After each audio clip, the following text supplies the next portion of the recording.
Welcome to Positive Talk with Kevin McDonald. Hey, that's me. Hi, and welcome to Positive Talk. Our show features the best positive stories and people from around the globe as we endeavor to answer the universal question of why am I here and what is my purpose? Understanding that can change everything, and knowing your greatness is fundamental to living your best life. So join us right now as together we work to create the adventure of our lifetime. Welcome to the show, everybody. My name is Kevin. I hope I didn't wake anybody up. My name is Kevin McDonald, and this is Positive Talk.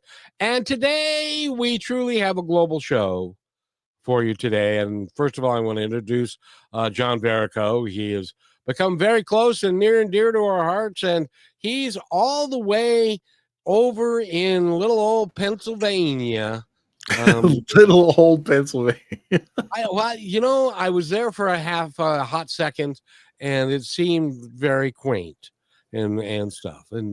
But I don't know it very well. And you do. It depends on where you go in Pennsylvania. There are quaint areas. I mean, I'm not far from the Amish community in Lancaster, but then we've got thriving cities like Philadelphia and Pittsburgh. Little places like that. Do you you remember Ronald Reagan, right? Of course. Well, he had a story about because you made me think of Amish, and I was thinking about covered wagons and driving the wagons and stuff, and he told a joke, and the joke was there was a man, and he was driving down the street in his buggy with his horse, and he got into a car accident, and he was lying on the ground, and the buggy was turned over, and the horse was lying there in pain while the policeman came, and no, I got that wrong. Never mind. I'll tell you when I learn it better. We're gonna have to look this one up. Yeah, the punchline is because he goes to court and he says, I'm doing really, really, and the policeman says, when I got to him, he said he was doing really, really well. And the guy said, well, see, the horse had 2 broken legs, and the guy took out his gun and put it behind his ear and put him out of his misery. And my dog had a broken back and he couldn't move. And so the policeman put a gun to his head and put him out of his misery. And then he came up to me and said, how you feeling? Anyway, apparently Ronald Reagan said it more. But in any event, we have a worldwide show for you today. And would you like to introduce our guest, because you are so good with names? It's a gift that you have. Our guest today, and it does not have a difficult name. It's Dan Handel, and Dan comes to us all the way from Haifa, Israel. And Dan, good morning to you over there. How are you? Or is it morning? It's late at night? I've lost track. Well, it's late at night on my side, but good morning to both of you. and how late at night is it over there? 1 a.m. for me, but just starting my day in a way. Well, thank you for getting up early or staying up late, whichever it is, in order to be able to join us today. We're so glad to have you, because we're going to talk about something really unique. And you've written a book called Designed Forests, A Cultural History. And it's really interesting. I'd love to learn more. And I know our audience is going to be interested in what you have to say. Well, I'm just impressed that it's 1 o'clock in the morning and you're sober. Well, I've made preparations for this specific day. It doesn't happen every day. So I understand completely. Anyway, John, what was your question again? I'm sorry, before I so rudely interrupted. I didn't have a question, but I will go ahead and lead off with one and say, Dan, would you tell us a little bit about your background and how you got into this concept of understanding the influence of forests on architectural design? Certainly, and thanks for having me. It's a great pleasure to be here with you. My background is architecture. I studied architecture, both my professional and post-professional degrees. But then, the more I got into architectural kind of worlds, the more I realized that what I'm interested in is really what's happening, beyond the buildings. So not the buildings themselves, but actually the entirety of man-made environments. And a couple of years back, already more than a decade ago, I, stumbled upon the opportunity to visit a forest, a specific forest. This was in the Pacific Northwest, so, pretty familiar to Kevin, for instance, to be If in I were to such go forest. outside, it would be, yeah. Yeah, and the great outdoors, I highly recommend. And I found myself, this specific place was in Montana, and it was something very strange, because I was visiting this place, and all of the trees looked exactly the same. So it was as if they were identical twins, just scattered along this landscape, maybe to a couple of thousands of times, like doppelgangers of the same tree. And it made me feel like really strange. It was a really eerie experience, and it got me to look into this, the reason for why this is happening. And what I realized is that these are actually identical twins, right? So in certain industrial forests, as the one I found myself in, what you have is forest companies basically planting trees germinated from the same genetic materials to grow sort of in the same rate, to the same heights, and be felled in the same date, more or less. And then I realized that these things that we are usually tend to think of as natural environments, forests, right? I mean, who wouldn't like to go out to a forest? Is the most sort of uncivilized place in some ways. But these places are most often completely artificial. And this sent me on to sort of a quest that led me to think that these are highly designed environments. Almost any decision regarding a forest is a product of somebody designing this decision and making the forest to appear what it is. So you're not talking about what we would call a natural forest that's just not been tampered with, but just naturally grows, as compared to what you refer to as an industrial forest, which is really designed for harvesting of the trees. Yeah, but again, the industrial forest is an extreme case, right, of this forest that had been designed to an extent by humans. And when you look into the forests around the world, you realize that most of the forests around the world, more than 90 or even 95% of the forests that we know of, including, very famous examples like the Black Forest, for instance, in Germany, or even the Amazon to an extent, are pretty much shaped by human actions. So they're not these, unruly natural places that we, often have in our minds. And this discrepancy I found extremely, extremely interesting, but also full of potential. Because once you regard these environments as man-made, we could begin and discuss, how they were designed, according to what kind of concepts, or cultural ideas, as I call it, that people had at the time, and also perhaps discuss their present role and how we could consider another design for perhaps better or different means and purposes. Well, it's interesting because my background is not forestry and stuff. But I remember back in the 60s there was I know, 1960s. I was awake and alive, and If you remember the 60s, you weren't really there. That's right. No, I was too young for that portion of it, but I remember. I know, me too. Yeah, but there were lots and lots of debate going on about. You've heard about clear cutting. Sure. And what they did is they would go into an area and they would pick a quadrant and they would clear cut the whole thing, take all the trees out, and there would be nothing left. Then they would leave. And then so people got a little upset with that finally, and they decided, well, okay, we'll replace the trees that we take down, and we'll replace them 2-to-1. How's that? And so, or 3-to-1, one of the two. And so they would do that. Is that kind of what you're talking about? Would be, and then now that was in the 60s. Now fast forward 60 years, which is now, they're going back in and recutting those same forests, Right. but the trees are now more similar than different than they were back then because they're more uniform. So from them, that was kind of their whole mindset, wasn't it? It's like, I grew up around chicken. I sold chicken. And the idea was, you want the same size chicken to mature at the same rate so that they all weigh the same thing, so that when you put them into a cellophane thing, they're all roughly the same weight. So, and there's science behind all that. So that's what they do in that field.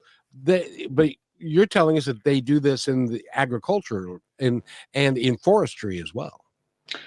I think actually the chicken is a very good example, because what you have is an industry that's really striving towards uniform product, as you say.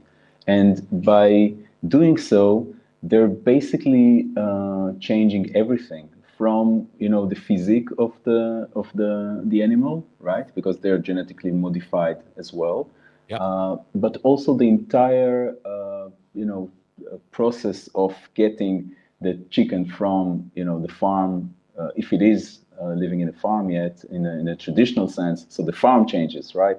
The entire chain of what's happening from this farm to the place where you buy the product changes, and you have an industry that's completely changed in a way that's targeted towards maximizing profit. And it's a good example because, again, you have similar thing happening in forestry, I would say, in the extreme cases, right? So instead of having a mixed forest, right, which is what you would find if you meet these areas for the first time, right, before anybody cut them down, even though that's a little bit of a problematic thing to say because people have been cutting them down for many centuries. But before big industry meet this forest, so it would have been mixed forest, trees in different ages, etc. And then they would, you would have yeah. Some like pine trees next to hardwoods, Exactly. and they'd be all Exactly. mixed. Yeah. Exactly, different species, different ages, and this is a much more, I would say, I would also say, resilient forest, right? So it's more resilient, maybe, let's say, to fire. But once industry got in, they basically did the first cut, as you said, and after that they would plant the trees, and then it would become basically a plantation. They would plant the most profitable trees in most cases. They would grow towards the same, as I mentioned, right? In my experience, it was basically the product of this logic, right? Extreme logic of industrialization. Everything is the same. You cut it down, you maximize profit. Well, and I assume then, since technology is involved and science is involved in the development of the product, because it's now not a forest, it's a product. Exactly. And it's like 100 years ago, it took between 15 and 16 weeks to raise a chicken to maturity to be harvested, for lack of a better term, Right. killed or murdered or whatever you want to call it. And now it's 7 weeks. So Same with trees. Same with trees, right? So if you go to the biggest plantations for pulp, for paper in the world, let's say in Brazil, you would find, first of all, these are huge areas, equal to some states in the United States, just full of plantations. But what you'd find there is trees growing up almost as 10 times faster than their counterparts, let's say in North America, right? And these are eucalyptus trees, again, genetically modified. Everything is optimized for their sort of super growth and quick harvest. So yeah, it's happening definitely happening in forestry.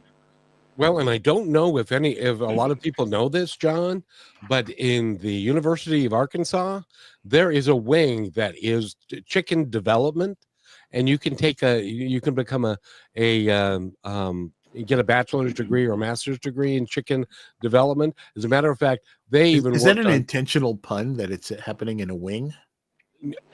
no, but or is that just a leg of the education process? that's it. No, We got to what it keep abreast is, of all this, Kevin. well, you know. speaking of breast, they actually tried to make a chicken with a much larger breast. They called it the Right. Dolly Parton chicken. But his legs couldn't stand up or hold it up, so they had to cut that back. But that's when we're talking about genetic stuff. That's Right. that's the types of things that they do that with forestry as well. But I understand that when they do that, the quality of the meat or the timber product isn't as good as a naturally grown forest. Is that true? It's not always true. I mean, I would say in principle, when a tree grows faster, it could be different from a tree that grows in the usual pace. Because of its physique and all sorts of structural qualities. But in some cases, and definitely for when you produce trees for pulp, it doesn't matter as much. So yeah. Oh, very good. And John, we need to take a real quick break. Would you tell our audience who Dan is and why we're talking to him? You're listening to Positive Talk Radio with Kevin McDonald. I'm John Verico, and our guest today, Dan Handel, who is the author of Design Forests, A Cultural History. We'll be right back.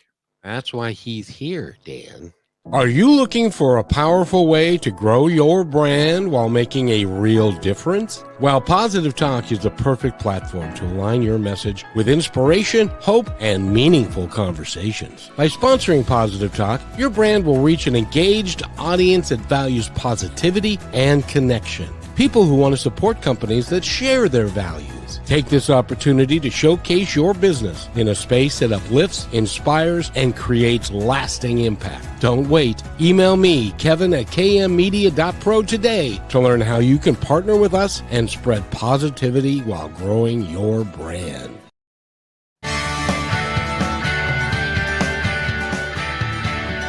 And welcome back to Positive Talk with John Verico and Kevin McDonald. That's me. He's him over there. He's him. I'm not even sure I'm allowed to say that on the radio. Well, and we have the right pronouns. We're okay. Yes, our guest today is Dan Handel, and tell us more about the book and the artwork in the book is phenomenal. Thank you. Well, the cover art is really great. It's great because it was created by a great artist, and this is a Renaissance painting, basically showing hunt happening at night in the forest 500 or almost 600 years ago. And what's extraordinary about this piece, the painter's name is Paolo Uccello, Italian. And what is extraordinary is that, actually in real time, back then, in the 15th century, the hunting would never happen at night, right? And once you realize that, you understand that this is actually an invented scene. So what it's showing us, and none of the figures in this scene, it features many figures, people on their horses, hound dogs, the helpers, everybody with their weapons, the gazelles, fighting for their lives, etc.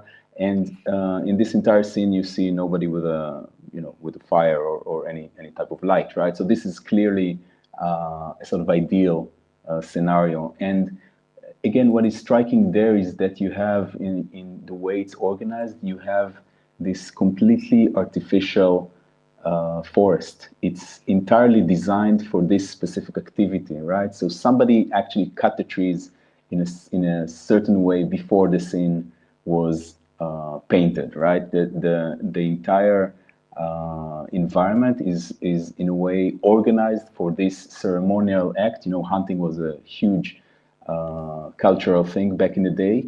and the forest in a way enables this activity to happen. This is why I found this Because painting again from ages ago. there's no underbrush. There's no, yeah. Exactly. The This trees is are far enough apart for the horses and the hounds to go exactly through. to move through. Exactly, and Yeah, yeah. they're cut in a way that again you would ride on your horse and you wouldn't bump your head right in a branch or something. So Yeah. again, entirely artificial, and I felt this was a good opening to describe this again, this strange conundrum, right? You have something that is entirely artificial, but at the same time, even if you go into these engineered forests, you would still have a feeling that as if you're in nature. You know that you have some sort of a wiring in your head.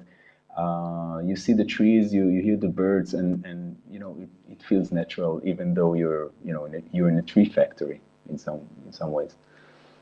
Is that kind of like going to Disneyland and riding one of the rides there because they set it up to make it look real? I think it has some similarities with that experience, because again, you walk into some of these places and you have a feeling as if it's really a facade of something that's happening. So I visited many industrial forests, because these companies in the United States, they're a handful of companies, but they have huge tracts of land, right? So they own, at a certain point, they owned, almost 10% of the entire land area of the United States.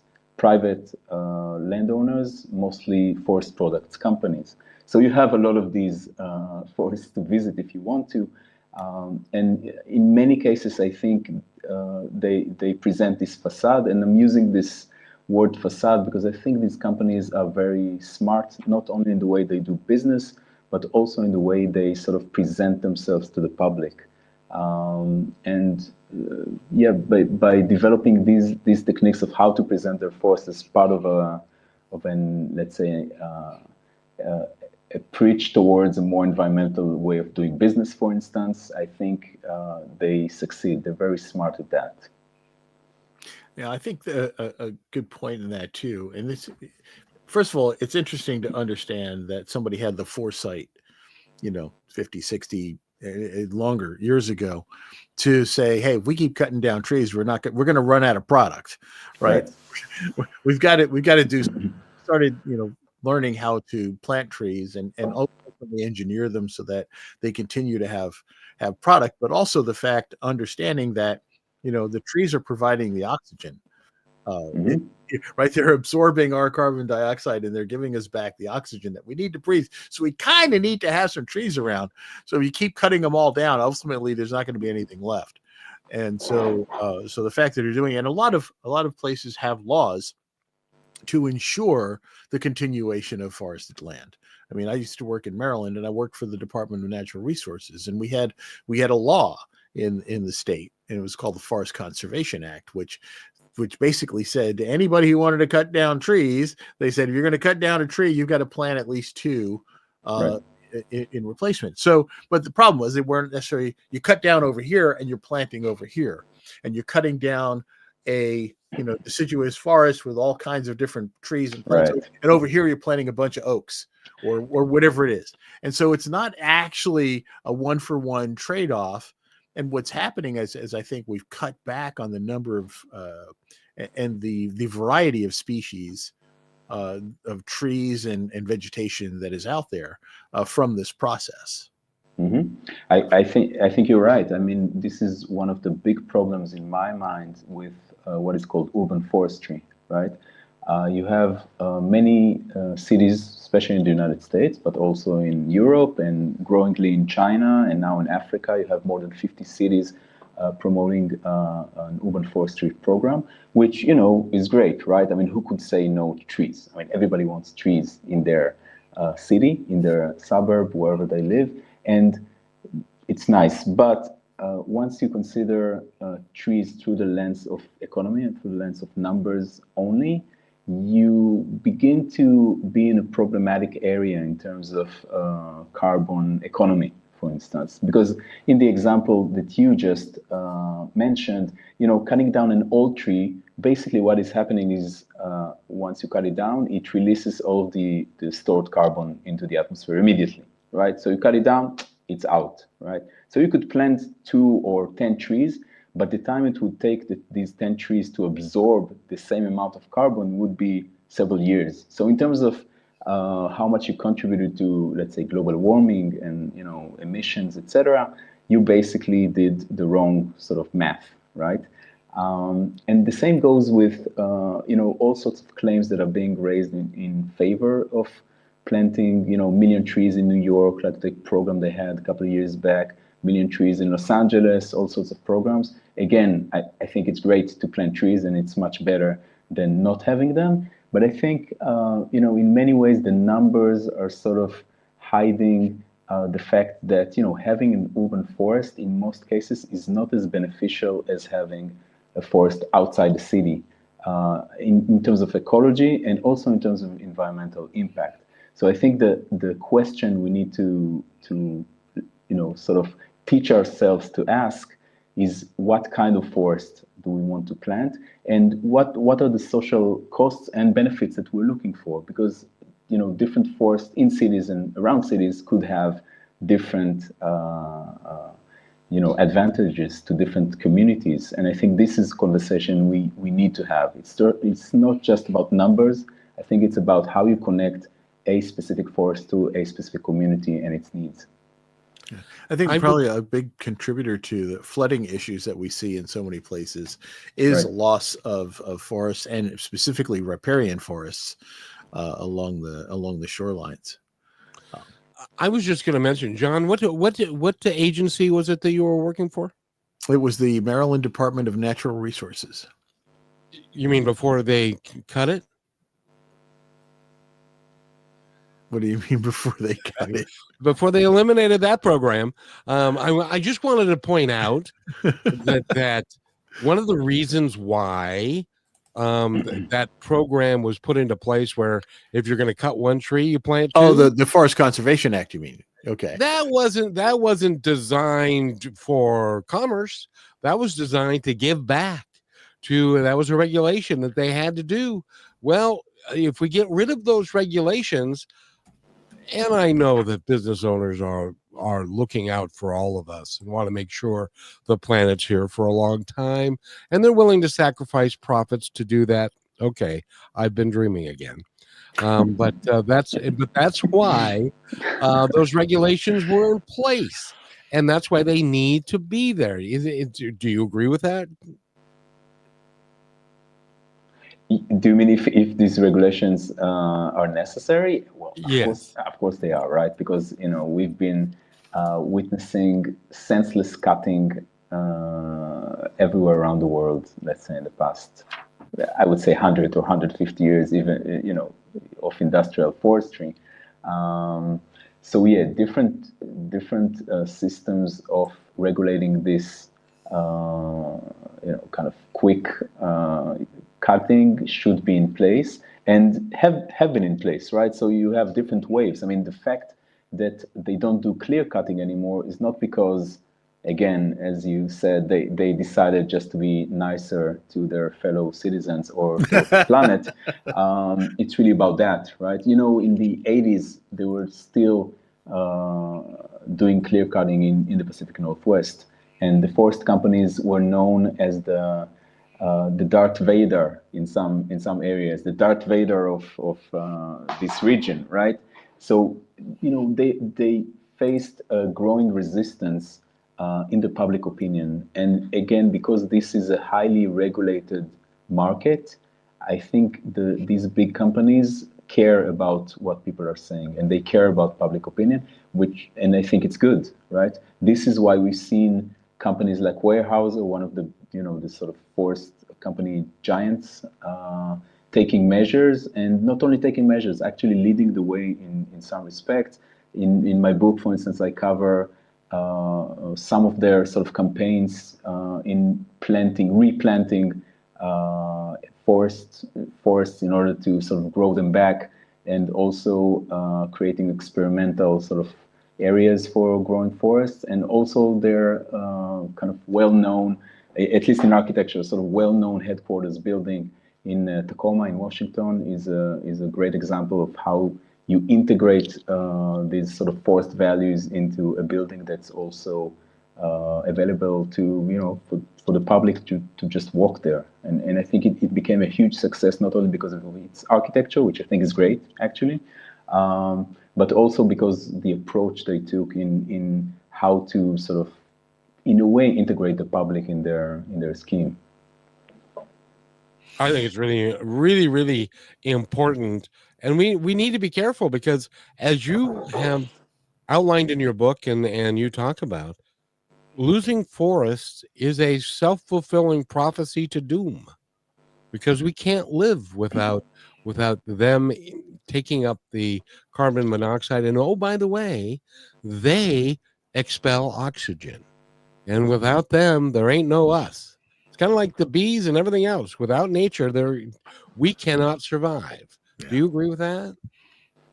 I definitely agree with it, and the role forests play in the sort of global kind of drama that is climate change, that we're all part of, I think is pretty well established within sort of science, and most scientists would agree that they play a crucial role in sustaining life on this planet.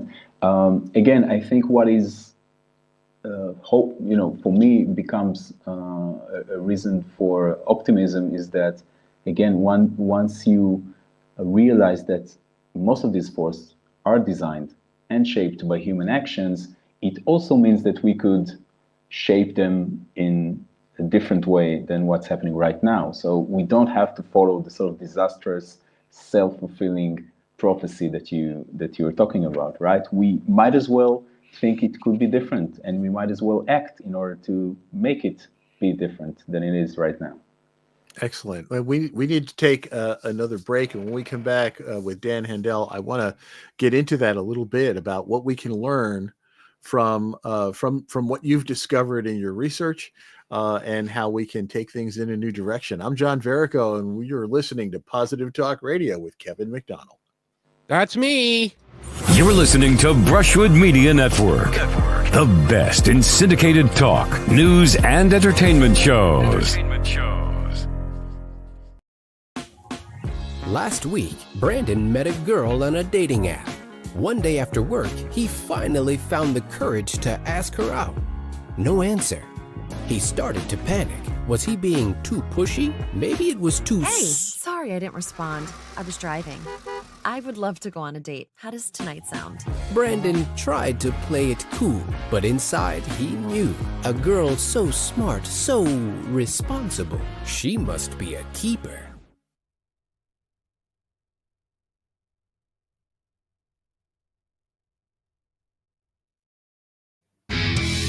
And welcome back to Positive Talk with John Verico and Kevin McDonald, and it's nice to see you.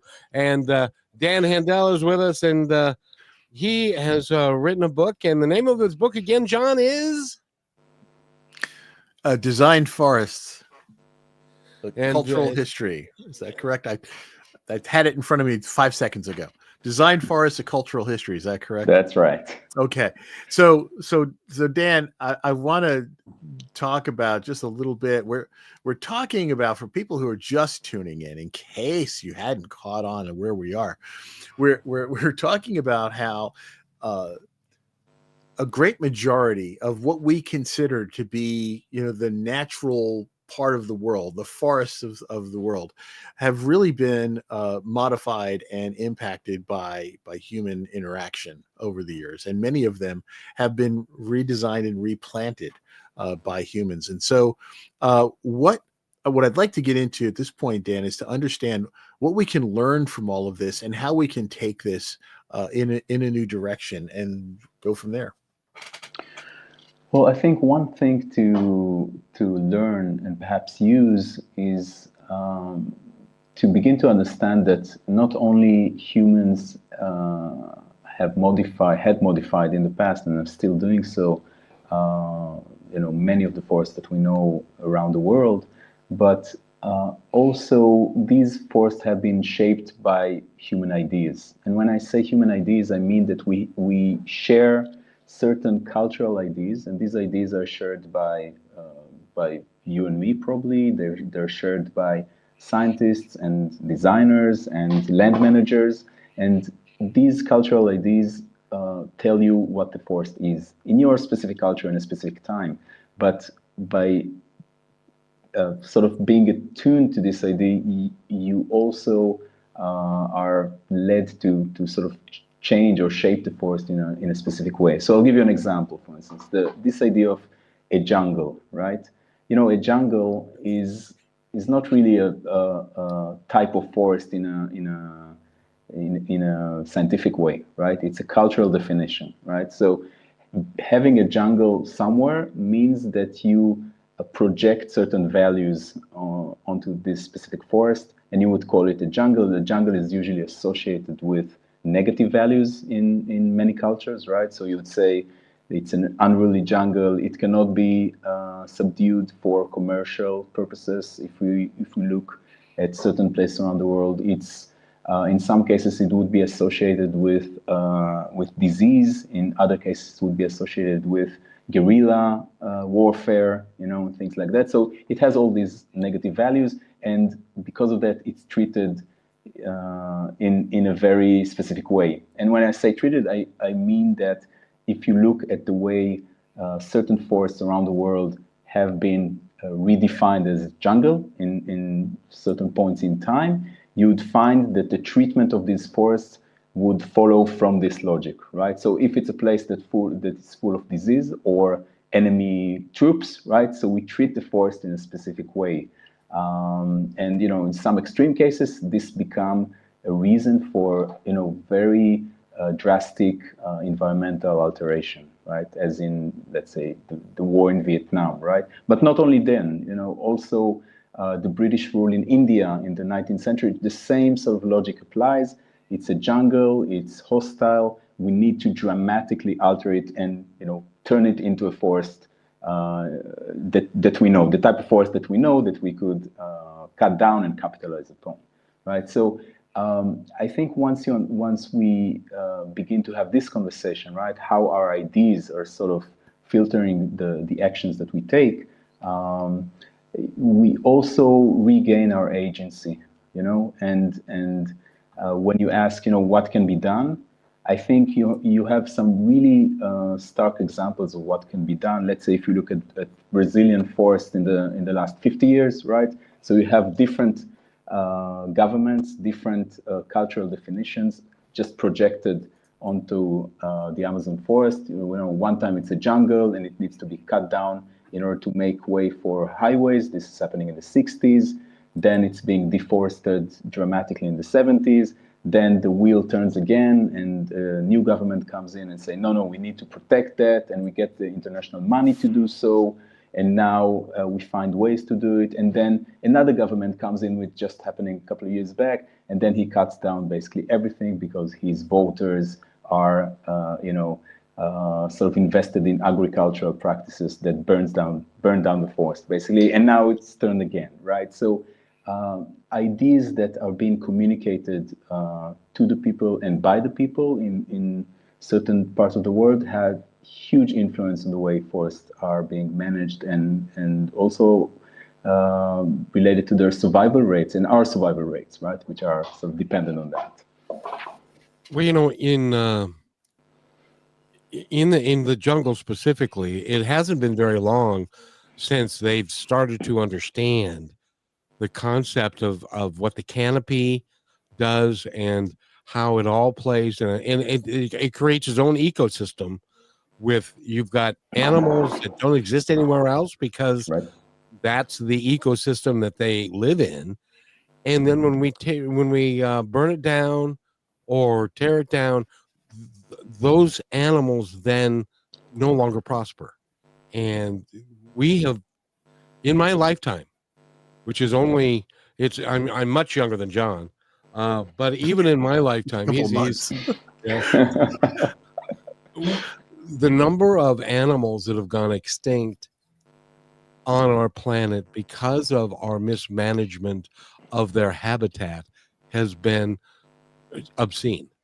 Yeah. Would you agree with that? I would imagine you would. I think it's no longer a question of me agreeing to that statement. I think it's scientifically grounded and proven that this is the case, definitely. And it is so too bad. And but you're right, it becomes a political thing where the people who get voted in, they get voted in by people who want to burn down the forest so that they can build farms, and they can have that land and stuff. But a farm doesn't produce the type of oxygen that a forest does, or eat up the carbon dioxide, does it? Of course not. It's basically a monoculture in most cases, which means that you don't have the ecological variety that you would have in a forest land. And of course, you don't have the type of crops that would produce oxygen, but also absorb carbon dioxide. But I think what you... But also you don't create the habitat for the wildlife Exactly. that way either. But I think what you just said, Kevin, about the jungle brings to my mind, the question of old growth forest in the Pacific Northwest. So, a couple of years back, a couple of decades ago, probably, let's say in the 70s, right? So old growth forests, which are really a minority of the forests that we have, but they still exist, and they exist in the Pacific Northwest, but they were regarded by foresters in both the industry and the US Forest Service as useless in many respects. And a group of scientists basically working in the Pacific Northwest really changed that. So since the 70s, they've been doing research to show that in terms of carbon economy, you have in old growth forests, you would have much richer and diverse economies, and these environments could become model for other environments. And they pretty much succeeded in convincing both the federal government and even some forest companies to change their practices. So to me, this is a very, and I covered that as well, this is a very interesting example of how you sort of change your cultural idea about a specific type of forest, and how this could sort of ignite an entire chain reaction of making forestry and forest management better. From your mouth to God's ears. That's all we can hope for, because if you take the financial gain out of it, and then the ability for all of us to work together for the betterment of the planet, then what you're saying is the only way forward. But then they've got that financial component into it, and the regulation component into it, and we don't want to over-regulate, we don't want to, and all that kind of stuff. It makes it very difficult for us to get on a sustainable path to reclaim what's already been lost, because a lot of it's been lost, hasn't it? It's true, but at the same time, I think, writing these histories for my own project, I realized that there are many cases in which this had happened in the past, right? So you had, I don't know, in Germany, we tend to think of Germany as this, very forested land, right? But in the 19th century, this was a prime example of deforested land. So they almost had no forests at the time after the Napoleonic Wars.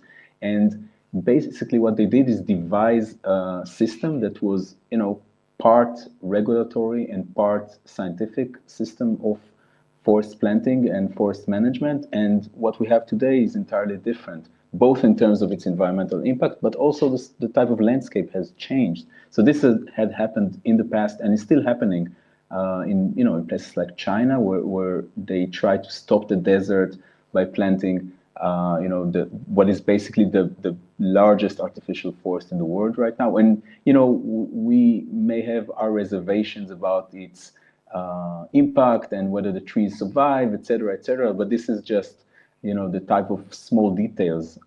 What I think we are seeing, and it gives me sort of reason for optimism, I would say, that these changes through forestry, because forestry again is a designed artificial thing, are possible, and they are possible out there in what we once called nature, and they're also possible in our cities where forests are being growingly sort of integrated.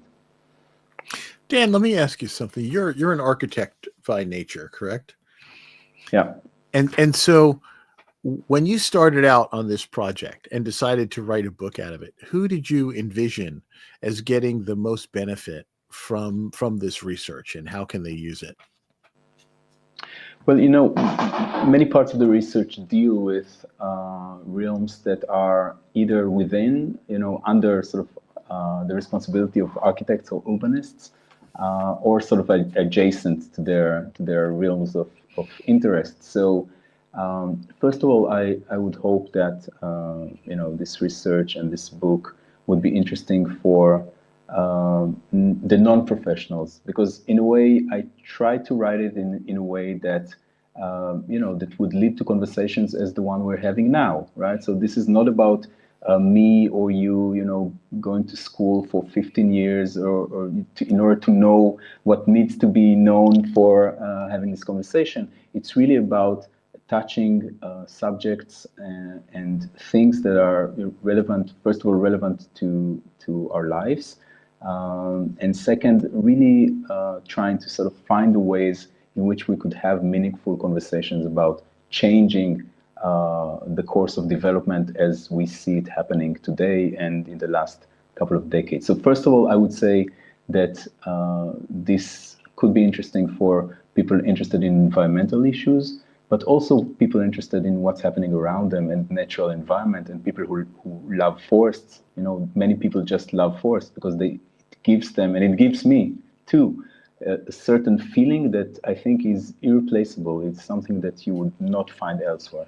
And of course, on top of that, there are conversations to be had with professionals in science, in forest sciences, which are covered in this work, in landscape design, in architecture, urbanism, and in land managers, foresters, basically. So I hope this could become part of the conversation with these different disciplines as well.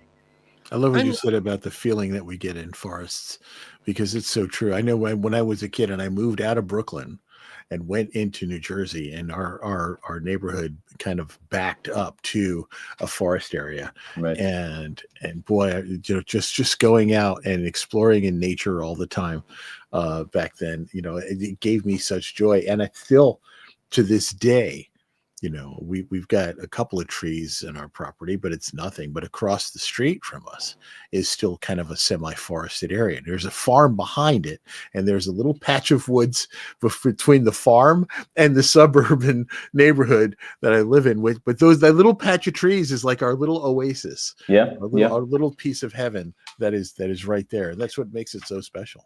Definitely. One of my favorite forests, probably in the world, is a small patch of forest that is just in Montreal. It's an entirely designed park just on the mountain in Montreal, designed by Frederick Law Olmsted, the guy who designed Central Park in New York. And this entirely planned mountain have these small patches, and once you cross through, you're just like shot into another world. And this experience and other experiences like this, I think many of us share. Even if we come from different cultures, we kind of share this. And again, this relates to, I would say, some sort of biological wiring that we have. Some sort of I don't doubt it. things from the past. Yeah. By the way, we're talking with Dan Handel, and he's written the book. Dan, what's the name of the book? Designed Forests: A Cultural History. Got to ask you, when we come back from this break, there are 8 billion people on the planet, and they're projecting, 10 billion and so forth and so on. Do you foresee the day when every forest is going to be meticulously planned, or is there going to still be enough room for old growth, unmanaged, natural stuff? When we come back, I'd love for you to put your prognostication hat on and tell us what you think the future holds. We'll be right back. You're listening to Positive Talk Radio. We're going to take a short break to tell you audio and music creators about our commercial affiliate, Lyric Vids, specializing in creating amazing and engaging lyric videos. Are you looking to promote your videos in the most engaging way, but you don't have an animator and an editor? Whether you're an artist, musician, or business with a message to share, our lyric videos are designed to hook viewers and amplify your reach. Go to positivetalkradio.net positivetalkradio.net/lyricvids. That's positivetalkradio.net/lyricvids now to get started. Welcome back to Positive Talk Radio. We hope you enjoyed learning about our affiliate Lyric Vids, who specialize in creating captivating animated lyric videos. Now let's get back to the show. And welcome to Positive Talk with John Verico. That's him. I've seen him. That's him. That's the guy right there. It's me. It's really me. and Dan Handel is with us, and he's an author and he's an architect. And I left a rather provocative question on the table, which is one day, is everything going to be like the Earth Park, or is there still going to be room for wildness?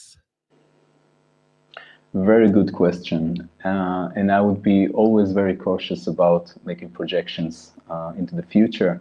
But, I think, again, once we look at even the recent history of forests and forestry, we could easily tell that, I assume there's going to be room for wildness and unmanaged forests in our lives in the future as well. And I'll give you, a couple of examples that just to sort of clear the way towards this projection. The first is that up to a couple of years back, we actually didn't know how many trees are there on the planet, right? So estimates, because it's really hard to count. And we mentioned the forests that are more complex, right? Where you have several layers and you cannot just, fly over them and, count the trees, because you have to go into this forest and check. And we didn't have estimates. I mean, the estimates were in the hundreds of millions. And then British scientists, 5, maybe 8 years ago, he updated this number based on sort of new techniques and realized that we have trillions of trees, a couple of trillion of trees. His name is Tom Curator. He's an interesting guy running a lab in Zurich. And one of his projects, after finding out the more accurate number, was to argue that if we plant a trillion more trees, we would be able to, somehow mitigate climate change, right? And he also estimated that we have enough land in order to do so, right? So this is not just, throwing numbers in the air.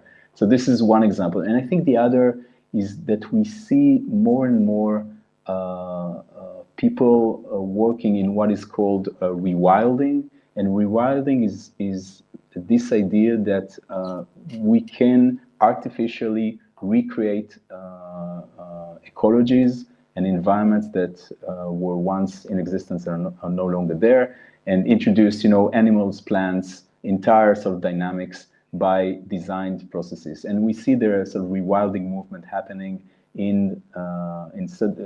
definitely in Northern Europe, but growingly in the United States as well. And this gives me sort of inspiring words to live with, because once you consider that you could, let's say, recreate the ecology of Wisconsin, back to what it was in the 19th century before we cut down all the forests there, right?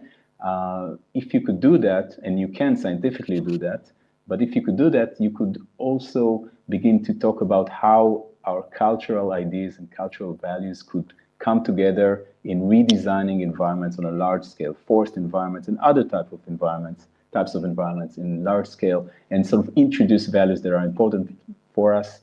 For instance, wilderness, that has been so crucial in American culture, right, for many years. Oh, it's vital to everything that we do. But, Yep. Sadly, Dan, we're going to run out of time again. We are. We do this every time we do a show. Eventually, we run out of time. It's just That's true. sad. Yeah. But I want to learn so much. Yes, John, anything else you'd like to add? Basically, I was just saying we've learned so much, and this has been truly enlightening. Dan, thank you so much for coming on to the show. Thank you for all the time and effort and research that you put into your book and to what you have shared with us here today. So thank you. Thank you so much. Absolute pleasure to be here. Well, and sadly, I heard just the other day, and then we got to go. I'll leave you with this positive note. Einstein said, "If the bees go away, so do we." And so if the forests go away, so do we. So we all need to work together to make our planet as natural and as fulfilling for all the beasts and all the animals that are in it. And I had not heard the term rewilding before, but I'm so glad that such a term exists and people are actually thinking that way. Yeah. And they're not just talking about their hair. Well, anyway, Dan, if somebody wants to reach you, how do they do it? Well, through my website, it's just by looking for my name, Dan Handel. And if you want a book, it's available on all major platforms, Amazon, etc. It's a beautifully illustrated book, and it's got lots of great information. So go get it. And Dan, thank you again for being here. Thank you so much. Thanks for listening to this episode of Positive Talk with Kevin McDonald. Our purpose is to provide everyone with a positive, entertaining, and educational experience. I would love your feedback and comments about the show, including possible topics and great guest suggestions. Please email me at kevin@kmmedia.pro. And remember, be kind to one another because each other's all we've got. That's Kevin at kmmedia.pro.